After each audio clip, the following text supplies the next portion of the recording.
Cool. Recording. Awesome.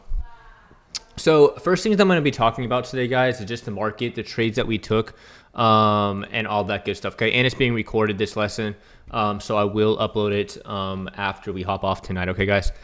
Thanks for sticking with me as well. Hopping on just a tad bit late, but we're still good to go and rock in here. If we have any new students in here as well, welcome.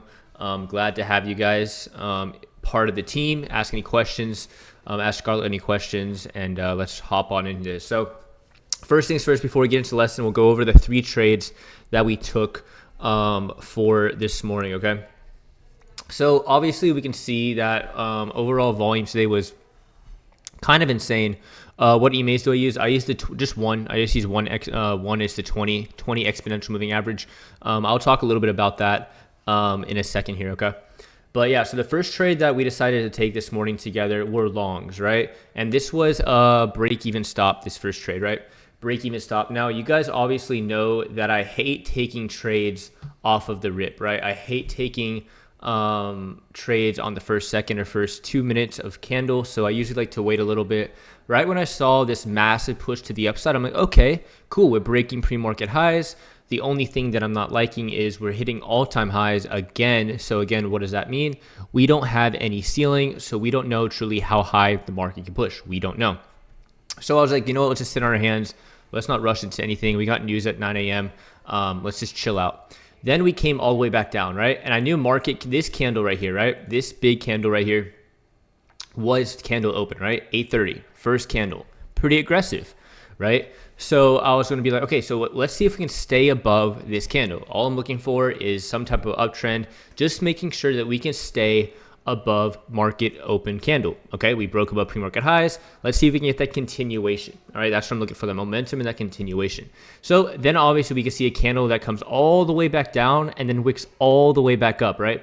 It's kind of hard to show you guys because obviously this already happened, but if you guys are with me this morning and you guys are watching this, you could have seen that we actually came all the way down. It was a red candle initially, and then it wicked all the way back up and closed here. Right when I saw that buyers kind of took this back up and pushed the price all the way back up, I'm like, okay, cool. I'm interested in taking some type of trade. And the trade that I took was break of this high. So I was like, okay, you know what? I really like the momentum. I'm going to take a long on this level here, okay? Again, it wasn't a heavy position. Went in very, very light, nothing crazy. And I decided, okay, let's see if we can get that momentum trade. Now, again, since I didn't know how high market can go up and I didn't know how much room we have, I had to control my risk extremely tight. I didn't know if we're going to reverse fast, especially with news. We're trading before news happens. So there's a lot more risk on the table. So we have to be careful what's going on. Okay, so that's the first trade I took, and immediately right when we came up here, because again, if you guys watch to know how candles move, the body of the candle is where price closed at, the wicks of the candle is where price went to. Okay, so if we're looking at this, I'm like, okay, we're up here now. Now we're up here. I'm like, cool. Since we're up here and we entered here, I was up pretty nicely. I was up about $250 on this trade. I'm like, you know what? I'm just going to go ahead. I usually wouldn't put my stop loss immediately to break even until this candle closed above here. So I should have, again, in a normal trade, I would have put my stop loss here to break even once I get this candle push. But because of news and because of all-time highs, I was like, you know what? We're just going to go ahead and immediately put it there because I would rather get stopped out break even on this trade than have a little bit of a wider stop and be red right off the first trade of market open. So immediately put it to break even, and then obviously this candle wick right here, you can see both these candles actually stopped us out, and I got stopped out first trade break even on the first trade. So 0-0. Technically, when I say break even, that pretty much means to me I might have made $1 or lost $2 on the trade. So pretty much as close to the entry minus commission fees and all that stuff. So break even trade. Now I was like, you know what? Break even, you know what? I am just going to wait. I'm going to wait for a pullback, or I'm just going to wait for a continuation play. And what do I mean by a continuation play is if pre-market highs is right here, right where we initially broke on, I would have wanted to see, and that's why it's very, very important to have different time frames on your chart, and very, very important to have multiple time frames on your chart, including the 1 minute. Real quick, I have to work on my discipline. I made a lot and lost a lot instead of having gratitude and speculating after meeting profit goals. Exactly. And that comes down to psychology and emotions, right? Same here, bro. Yeah, that's what it comes down to, right? We have to be okay with enough. And that's why I'm going to talk a little bit about the 500 account challenge. So you guys can, I think this is going to give you guys a little bit more of a reality check. Okay. It's really going to give you guys a reality check. You guys trading these prop firms, you making $200 seems like pocket change to you. Like, oh, this is nothing anymore. And then you obviously say you have to meet those profit goals, right? Because the prop firms push you to be like, no, you have to hit that profit goal. So it makes you overtrade. So for me to want to see some type of going long again, right? So if I was like, you know what, team, I want to go long again after you got break even stopped, I would have to go to a bigger time frame, which I already have multiple time frames on my chart, and I would have to see, okay, price coming back down to this level, which again, this is pre-market highs, this becoming some type of support, right? And if this becomes some support, so if we got a wick off this candle and then we had buyers come back up, then I would look for an opportunity, right? So I would have probably entered my position. If we would have re-entered this trade, I would have probably entered half position size here, full size on break. Now, because that didn't happen, right? We never got, and we broke right back below that. What did I see? What did I know? Well, you know what? We just broke all the way back down. Now this candle closed below market open candle. Okay. And since this candle closed below market open candle, I'm like, you know what? I'm not going to even be looking for shorts unless we even get right back above here. Not even interested in shorts unless we get back above this area. Did that ever happen? No. So that's where we shift our game plan from longs to shorts. Okay. Now, any questions? Is everybody with me? We good? Any questions? You guys following along? Put W's in chat. Does everybody understand the first trade we made? And is everybody understanding why we haven't taken a long position yet? And is everybody understanding? Cool. Okay. Cool. I want to make sure. I don't want you guys to just like listen to me talk here and you guys are like, Will, I am lost. I don't know what you're talking about. Please help me. So now since we broke below this, and you can see, look what actually formed here. We broke below market open candle. And look, this wasn't even a level of support, guys.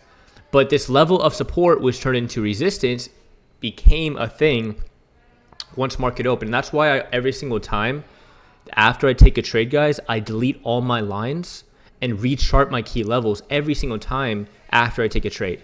Okay, and that's why you guys have to practice. Like I could teach you guys, I can give you the tools, I can live trade with you guys, but you have to spend like kind of like school, you have to do the homework. You have to practice the concepts on your own time, right? You guys have to get better at drawing your support and resistance levels a lot faster, and you have to be a lot more accurate. Now, I don't know how well we're doing. I mean, are we super comfortable with drawing those levels? If you're super comfortable with drawing those levels, how comfortable are you doing it super quickly?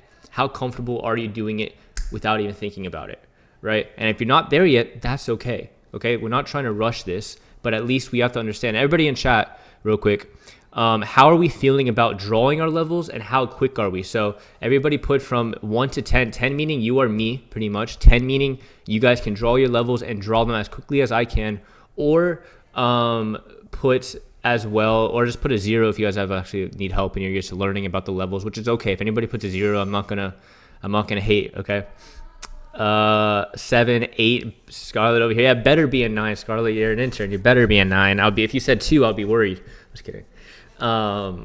7, 5. I'm comfortable, but not super comfortable. But I'm getting to the point where I can eyeball where I should draw. Good. TradingView does it for me, but 7.9. Okay, 7.7. Cool. So we're all around that 5 and up mark, which is good. So it means you guys have a basic understanding. You guys, and some of us just need a little bit of tweaking. Then some of us need a little bit more practice, which is 100% okay. All right, my 5 is more on key levels of resistance. I can do highs and lows. Yeah, of course. Good. So that's why we have to go ahead. I delete all my levels. Right when we get this close here, we can put a level of resistance here. And now all I'm waiting for, guys, oh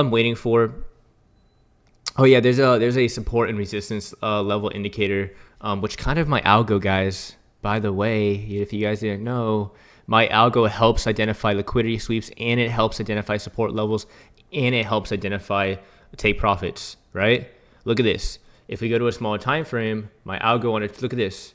This identifies a liquidity sweep. This is technical liquidity sweep, and we come right back up. Okay. And at the same time, My algo is free and the platform is free. TradingView you have to pay money for. Who wants to pay more money than you guys have to pay?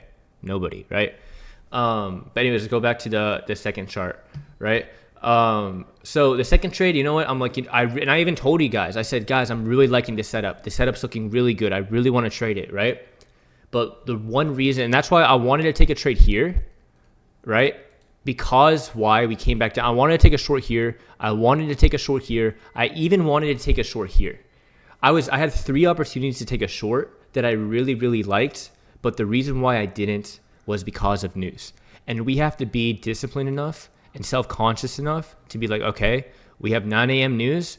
We don't know how crazy that news AM candle is. I would rather keep my profit tucked away and in a safe spot in my broker account than just trade and be kind of insane and break my rules and be red, right? How do you rate today's PA? From market open till like 9:40, it was crap. And then after like 10 a.m. and after from like 10 a.m. to 11 a.m. So we had like 1 hour of good price action, right? After we had this miniature sell-off, we just traded sideways for the rest of the day.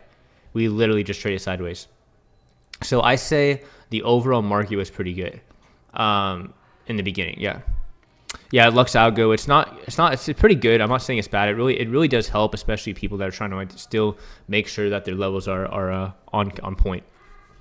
Okay, so there was a reason why. Again, there was multiple levels for me to want to take shorts, but the reason why I didn't take shorts was because of news. Now, here's 9 a.m. Here's that 9 a.m. candle. That 9 a.m. candle, news hit.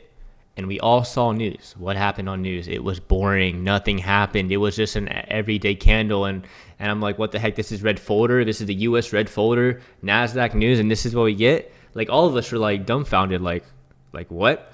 Which, okay, cool. I'm kind of like that because guess what happens? If we're just going to have that candle, whatever, now let's start looking for a trade. Okay. And now I was like, you know what? We just came down. We retested this level of what support, right? Support. We retested it. So I'm like, you know what? I want to go in short. I want to go in short. Okay. And the play that we went in short was right here. I took a short position. Stop loss was candle high. Okay. Which was right here. And this was the L that we took. Okay, guys. Stop loss was right here. I love the trade. It made sense to me. We came down. We were forming lower lows, lower highs, taking this trade. Obviously, I went in a hair too early. Came back up. We got stopped out on the trade. Again, why? Volume died out. News was being a pain in the butt, but I controlled my stop loss. Okay. And again, I recorded my trades. I recorded every single one of my trades, guys. If you just go to the recorded trade section, you guys can literally see the recorded trades in real time. So if you guys missed the live trades with us in the morning, you guys can rewatch them. Or if you guys want to just rewatch them just to rewatch them for practice, go ahead. It's on the Discord. You can watch it 1,000 times over if you want. Okay. Next trade. Do you mind talking about how you are using VWAP? I'm only using VWAP for confirmation and for trend. I'm only using the 20 exponential moving average for confirmation and trend. Meaning, right? If the overall momentum starts trading below the VWAP, I'm most likely going to only look for shorts. Okay, unless, okay, there is an unless or exception to that. The only reason why I'll be looking for longs is if we sweep a main higher time frame support zone, and then I would target. So, for example, let me talk about kind of like this. Okay, let me break this down. So you can see on a bigger time frame that we actually bounced perfectly, and that's why this is very crucial for every single one of you guys in here to draw yesterday highs and yesterday lows. Because look what happened here. We came all the way down to yesterday lows, right? And bounced off of it to the T, like to the exact dollar amount, which is kind of insane. Okay, so me seeing this, then obviously you're like, well, Will is trading below the VWAP. Why are you looking for a long position? Well, in that situation, we would look for a long position if we get some type of confirmation. In this situation, let me go to the 1 minute if it looks better here. Yeah, even the 1 minute, the only confirmation that would have kind of looked good was this pullback here and then taking this high. But this would be the only reason why I would take it is we're so far away from the VWAP and we're hitting a main level of support. Now, the other reason how I use VWAP is just trend direction. So if I have a level of resistance here, and I want to act as a level, or this was support, excuse me, and I want this to act as a level of resistance, and it comes down, retest this resistance and retest VWAP, meaning I'm using VWAP and my level of resistance together to be like a double check. Like, okay, that truly is a cool. Thank you, Scarlett. That truly is a level of resistance. Boom, confirmation. And I use it to obviously, okay, overall market, overall trend is bearish. We're overall trading on below the VWAP. Let's look for shorts. That's the only things I use VWAP for. That's it. I don't use it for support levels unless it lines up with the previous support level I have. I don't look for entries. I might sometimes look for take profits on it if that lines up with the previous level of support that I already drew. So I don't ever use the VWAP naked. I never use it just by itself. Okay. Same thing with the exponential moving average. Okay. Same thing. I do the same thing. Okay, if the overall trend is trading below the exponential moving average, if the overall trend on the exponential average is turning bearish, that doesn't mean I'm going to look for a position on the exponential moving average. It doesn't mean I'm taking a take profit. But if we're overall trading below the VWAP and we're overall trading below the exponential moving average, that helps me identify trend, because trend is your friend, right? But yeah, hopefully that kind of answered your questions. Does VWAP ever influence your TP or stop loss? TP, yes. Stop loss, no. But again, just like I said with the VWAP, it has to, like, for example, let's just say, I went along here and this was my take profit.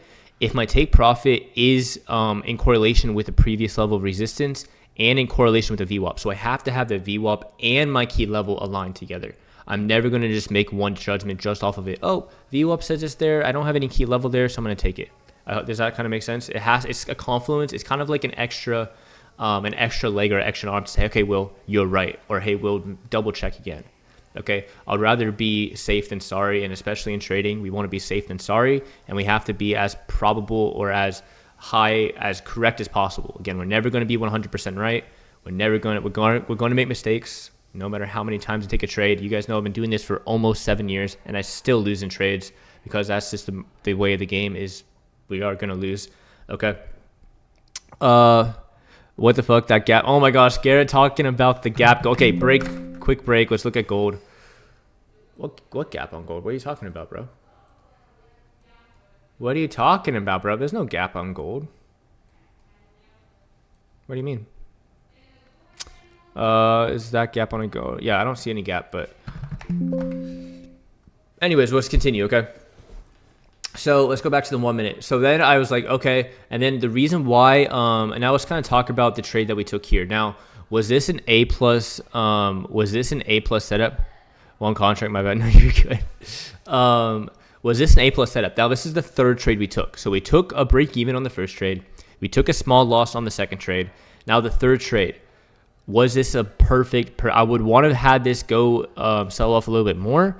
Obviously, I wanted it to be maybe something like this or something like this, but obviously we caught what we caught. Will, what's your advice on the contract size after taking an L? Good question, Michael. I'll answer that in a second, okay?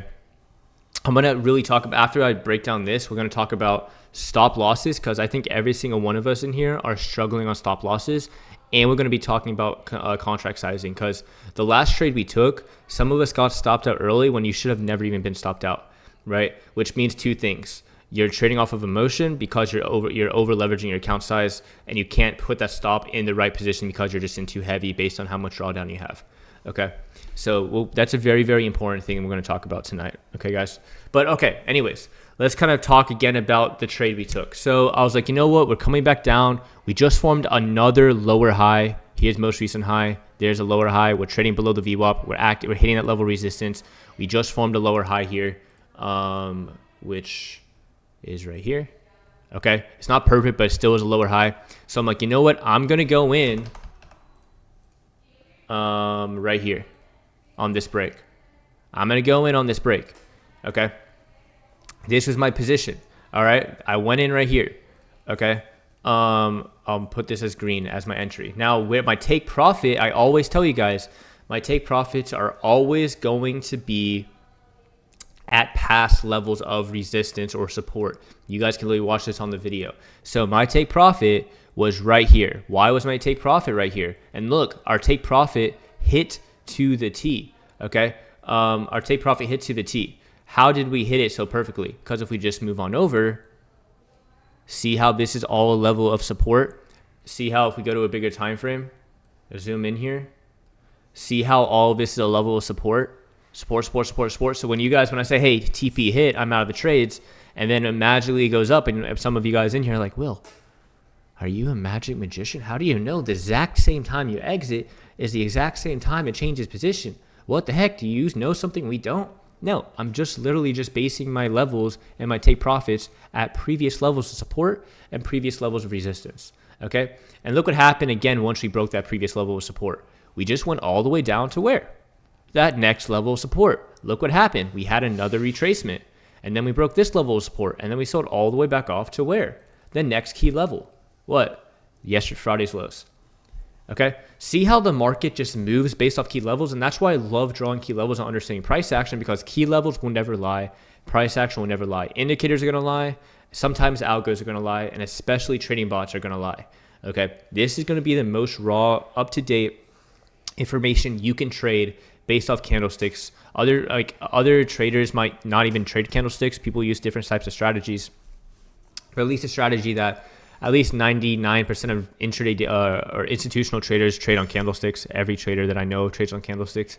This will give you the most amount of information. You just have to know how to read it, and you have to know how to identify it. Okay.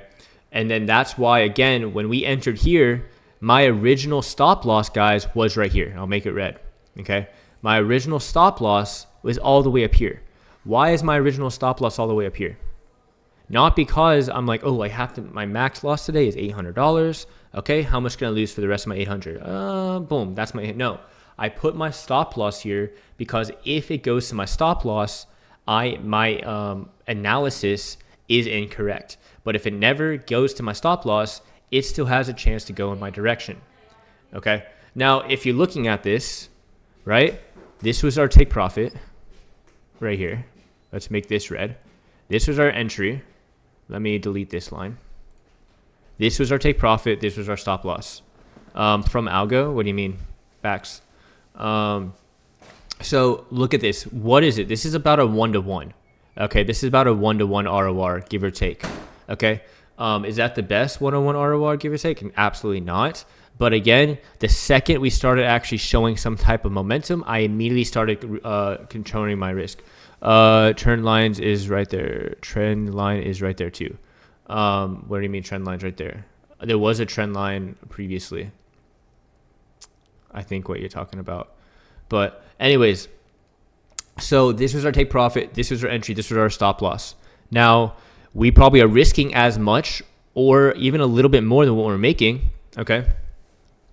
But the second, right, we obviously start showing it. So the second we broke here, I'm like, okay, I'm super confident in this actually working out. So then I immediately move my stop loss to here. I didn't still move it to break even. I don't ever move my stop loss, guys, immediately to break even. I start slowly moving it towards my entry. And you guys are, most of you, I think almost 80% of you guys, the second we get into a trade, you immediately put your stop loss to break even. And it's okay. Who does that in here? Who immediately puts their stop loss to break even? Like the second we enter a trade, 5 seconds later, you immediately move it to your stop loss to break even. Who does that? You used to. Okay. Anybody else in here? Just immediately, the second we're in green or the second you enter a trade, boom, break even stop. Which again is going to obviously not make you lose money because you move it to where you entered at, but it's not going to give you any room, especially on days that we have chop. If we have volume like this, guys, if we have volume like this, then that's completely fine because it's easy. Boom, entry, boom, we have the volume. But sometimes when we trade, we're not always going to get the glamour pretty candlesticks. Like maybe 70 or 60% of the time we're going to get that. The times that we get chop and we're in chop, we have to make sure we're managing our trade effectively and we're managing our trade the correct way. And I still don't move my stop loss immediately to break even unless we have crazy volume. And if I enter here and we're right here and in like 5 seconds, then yeah, I'll move it to break even because it moved enough for me to be okay with moving my stop. What else got? Yes, I do. Now I don't because I always get taken out and the trades keep getting my direction. Exactly what happened today. A lot of you guys got stopped. Who got stopped out break even on the last trade of the day? Who got stopped out break even? I'm curious in here. I did that when I was over leveraging. Exactly. So we got 1, 2. Who else got stopped out break even on the trade this morning? I think I did. So we have 1, 2, 3. I sent a picture of the line. Is that your algo or you drew it? This is I drew this line. I drew this. But my algo obviously updates because now we're here. So my algo continues updating. But my algo did point this out at the given time when we were doing it. But I drew this though. Okay, so we have multiple people getting stopped out break even for no specific reason, right? And you guys can see, yeah, we were red, and then we were back to green, and then we were red, and then we were back to green because we're just consolidating, okay? And so we have to make sure that we put our stop loss accordingly when we know that we're getting in bad volume. Not crazy to where like it's going to kill us, but enough to give it room. And then you can see half you guys got stopped out on the trade. I made money on the trade. And now I know some of you guys immediately got back in, but you don't want to do that. Okay, because if you guys immediately go back in, then where are you going to put your stop? Where is your entry? What are you doing, right? You have to kind of like, then you just kind of go based off instinct. Oh my gosh, I got stopped out. Let me go back in 5 seconds. Okay, but it's fine. All of us in here are learning. That's why we're here. Okay, but I want to make it known that a lot of you guys are doing that. So I should have given it more room. My stop loss was on half of my candle because the candle prior was huge. Again, it wasn't really that big, but it was a decent size. I was already green. I didn't like the risk in the. Yep. Okay. Perfect. And that's another thing. This is a perfect segment to transfer over into stop losses, risk management, and then Brent, what you said, psychology. Okay. So man, okay, cool. I just want to check on time. But I ended green. That's all that matters if you end green. But as long as you end green, like there's 2 different types of ending green. There's ending green because you full ported account and you got lucky. And then there's ending green because you actually took good trades. Okay. I think you might feel better when you take good trades, you end green, then you just got lucky, right? But I'm not saying you did, but just in general. Finished $7 green today. Hated today. Yeah, volume was crap today until like for 1 hour. But why was it crap today? We have red folder news. Guys, we have red folder news tomorrow. We have red folder news the next day. We have red folder news the next day. This week is going to be sucky. Remember that we talked about Will? My girl is cool with it. Remember if you remember what we talked about, Will, my girl's cool with it. You have to refresh my. Oh yeah. Per bet. But just go ahead and DM me. We'll set it up and then we'll let the team know. Okay. But anyways, so when you guys go into a trade, you always want to put your stop loss where obviously the trend is over. So, and if we enter here, where should we put our stop loss? At the previous high. If we enter here, where should we put our stop loss? If we want at the previous high. If we enter here, where should our stop loss be? Above that previous level of resistance. So do you guys see where we put our stop losses are? So for us to put our stop losses at specific areas, cool. Now we understand where to put our stop loss. Again, practice it. Make a quiz for us. Yeah, I'm going to make a quiz for you guys. Can you put? Yeah, it's being recorded right now, Cody. So you guys can rewatch this multiple times if you're in the car or whatever. But now it's all about position sizing. Okay, and a lot of you guys are over leveraging your position, especially if you're on prop firm accounts, because you want to hit past them as soon as possible, so you over leverage it. But when we get into trades like this, to where we go green, red, green, red, green, red, until it finally actually shoots the direction we want to. But again, my bias was still correct. I was still short bias on the day. We were trading with the trend, right? The only thing that happened today was we were caught up in some consolidation before the trend actually hit. That was it. We were in some consolidation, okay? And if you guys over leverage, boom, cool, you might be up $400. Boom, you're at $400. Boom, you're up $400. Boom, you're at $400. And if your account and your drawdown cannot handle those massive swings, okay, do not take that size. How many of us trade more? How many of us trade one NQ contract with a max drawdown of $2,000? I'm curious. How many of us take one NQ contract or more and you have a max drawdown of $2,000? I've done that before. Me, anybody else? Well, Garrett, you have a pass because you made so much money already. You made like what, 80, 90K? So you have a pass. Okay. Me. Okay, exactly. So you guys are over leveraging your hand by a ton. Okay. You guys are over leveraging it by a ton. You guys have to scale that back to 5 to 8 minis. Okay. Not even 10 yet. 5 to 8 minis, 5 to 10 MNQs. Okay. And a lot of you guys are like, Will, that's not enough money.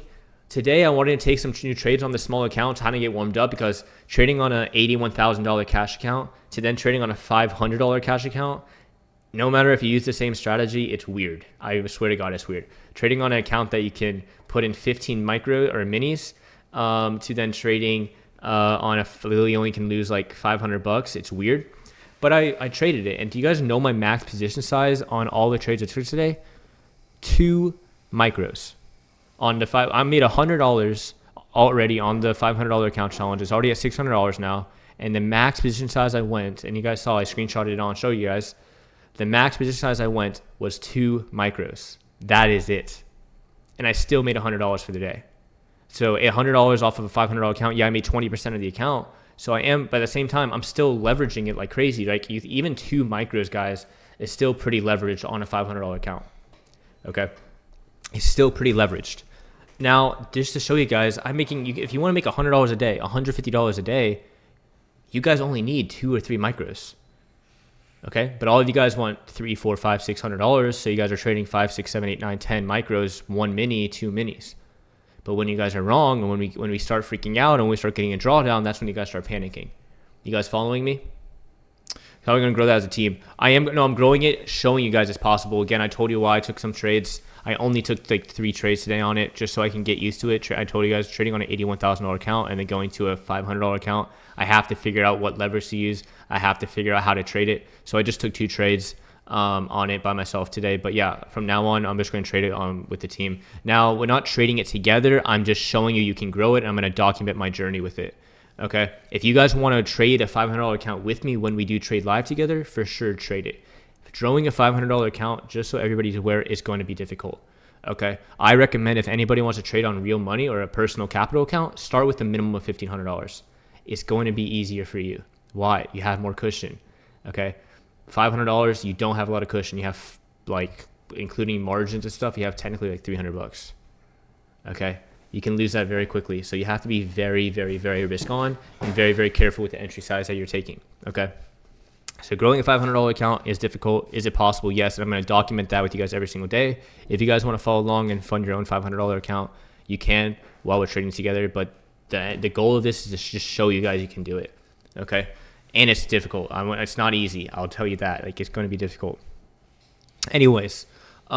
Questions for today. That's my goal, $150 a day since I'm new. Yeah, and that's super doable. Taking 3 micros, you can make $100 a day. 2 or 3 micros, right? And a lot of you guys in here are probably not going to trade 2 or 3 micros. I have a feeling. Tomorrow, I'm trading 2 or 3 micros tomorrow. Why? Because I'm trading on a smaller account. So, and I even showed you guys, like, I'm cool with $100. Why? Because $100 is realistic to the account I have. But I bet if every single one of you guys made $100 on a prop firm account, that's not enough for you. Okay? So just put that 2 cents in the back of your guys' head. Okay? That you have to know the realistic expectation to the account size you have. Okay? Yeah, 100%. Right? Once I grow this account and I have $5,000 in the account, then I'm going to be expecting to make maybe $200 to $500 a day. Okay, because I'm growing it, right? But right now, if I'm trying to make $600 a day on a $500 account, that's ridiculous, that's unrealistic, and that's not going to happen. Same thing you guys are doing. You're trying to grow a $2,000 drawdown account to $7,000 in a week. Think of it, $2,000 drawdown, imagine funding your account with $2,000. Prop firms are dangerous because they give you the leverage to fund. If you guys funded your own $2,000 into your guys' account, you would have to follow margin requirements. And to be able to follow margin requirements, you would only be able to trade, like, I would say 5 to 7 micros max, right? Because you have to follow the leverage rules you don't have to follow leverage rules and margin rules when you have prop firm accounts. So when you guys are trading, you guys are over leveraging it by 50-fold. So going into tomorrow, think of it. Nobody should be trading more than 1 NQ contract. If I have $2,000 in my account and when I grow this account to $2,000, I'm still not going to be trading 1 NQ contract. I'm going to be trading 5 to 7 micros. Okay? Or maybe even less than that. I might even be trading like 5 micros probably.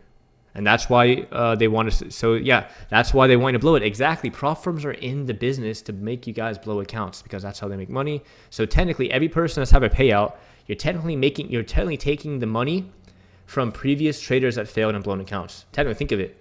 How are prop firms making money? People buying accounts. How are they paying traders? By the money they're getting from people buying accounts. So every person that took a payout, you just took somebody else's money in a sense. Just like in normal trading, right? When we trade these markets with my own money, I'm taking money from somebody. If I'm up $500 on the account, somebody out there is down $500. Think of it. That's how the market works, okay? If I'm up $1,000 on the day, somebody out there is down $1,000. If I'm up $1 million, somebody's up down $1 million. Because why? It's called a bid and the ask. Somebody needs to buy back their position. Somebody needs to sell back their position to get out of it. So whatever position you're in, if you're up or down, there's somebody, again, I don't know exactly who, because there's hundreds of thousands of people doing this, but somebody out there in the matrix is down or up. So anybody that's down money or lost money, somebody made money off of you in a sense. If you think about it. Okay? If you're using prop firms, okay, and sim accounts, it's not really the case because it's simulated. So it mimics the actual real market, but still. But if you guys understand what I'm trying to say. What is the dollar goal? The dollar goal you're going for the 500. So right now I'm trying to turn the $500 into 1,000 by Friday. So and again, that's super aggressive. Like if you want to take it slow, I say try to turn 500 into 1,000 by like end of Wednesday of next week or end of next week, right? My goal is to turn this $500 into $1,000 by Friday. If I can't do it by Friday, I'll probably try to do it by Monday. Then my goal is to turn the 1,000 into 2,000 by like the end of the week, and then 2,000 to 4,000 by the end of next week, and then 4,000 to 7,000. So my goal is but see how you're sectioning it off? See how you guys have to slowly grow it, right? And that's how you guys know I have on my main account 80 grand in it because I've slowly grown it over the years, okay? But it takes time to grow these accounts, all right? So maybe I can do a full journey making $500 and turn it to $100,000, but it'll probably take me the rest of this year to probably do that, maybe. Okay. Her top set brings in 10 million at her just on failed accounts. Actually put a 4 in front of that. It's 40 million. Actually, it's $40 million a month. $40 million a month they bring in on people failing evals. Million a month. It's insane. It's sad. It's crazy. Okay. But again, wrapping things up here. Hope what we learned something today. Other questions today. Hope this kind of sunk into you guys. We'll do a lot more of these, but I kind of want to talk to you guys like I don't want to sound like a politician. You know how politicians speak to people? It's like they speak English, but you have no idea what they're saying. I'm trying to be as real and as authentic and as realistic as possible. And that's why a ton of you guys probably blown 50 quazillion prop firm accounts because you guys are over leveraging them. Now, if you know how to trade and if you know how to control your risk and you have the experience like I do, like Garrett does, okay, then you can over leverage them. Like right now, growing this $500 account, I'm still over leveraging it for sure. When I would pretty much, if you guys want to put it into comparison real quick, how much I'm leveraging right now with a $500 account, that's me with an $80,000 account going in 40 minis. If you guys want to kind of compare the leverage comparison of a bigger account to a smaller account, the leverage I'm using on a $500 account today is kind of like if you have an $80,000 real account, you're going in 40 NQ contracts. If you guys want to kind of compare the gist, okay? That's me making 80% on $80,000. Or sorry, 20% on $80,000, which would be what? Math time, 80,000 times 20%. That's $16,000, okay? So just think of that as how much leverage you guys are dealing with and how careful you guys have to be, all right? But I'm going to wrap things up now. Anything else you guys I want to go over? Any other questions? Again, this is being recorded, so I will post this in the next literally 5 minutes after we hop off so you guys can review it and so forth. But are we good? Questions, comments, concerns, anything? W's in chat? We good? Scarlett, you want to mention anything to the team? Just keep it up, guys, and it helps to wake up early, sign on early, make sure that you're wide awake when it's time before the market opens. At least that helps me to just make sure that I'm wide awake so I can focus and just be prepared. I like that. Yeah, so when you guys, I see some people, I don't know who, hop on 2 minutes before market open or 40 seconds before market open. If you guys want to do this full time without me one day or with me one day with the community, you guys have to wake up at least 30 minutes before market open every single day. Treat it like an actual job. Now, if you guys have jobs and you guys physically can't do that, okay, that's fine. I get it. Some of us have 9 to 5s in here while trying to learn, while trying to trade. That's doable. That's understandable. But if you guys don't have that or you're off a day, wake up 30 minutes before market open minimum. I wake up about an hour and a half before I even hop on with you guys every single day, Monday to Friday. Okay, so please start doing that. Treat trading like a job. If you treat trading like a job, and when I mean a job, like don't actually treat it like a 9 to 5, because you don't want to spend 9 to 5 on the charts, but treat it like if you're late, like it's just saying at a job, right? If you're on time on your job, you're late. If you're late, you're fired, and if you're early, you're on time. I don't know if you guys ever heard of that at your normal job. That's what my folks always said. If you're late, you're fired. If you're on time, you're late, and if you're early, you're on time. So make sure you guys show up on time if you can. Okay, I get we have other stuff going on in our life. I'm late to my job, day trading, so you should be fired. You should blow an account. I'm not trying to be me. Okay, so other than that, I hope every single one of you guys have a beautiful rest of your Tuesday. Let's finish this week out strong. There's a lot of red folder news coming out this week, so let's be smart. I'll keep you guys updated on the account, the $500 account challenge, and I'll see every single one of you guys later. Peace out. I'll see you guys tomorrow morning. Good night, good night, good night.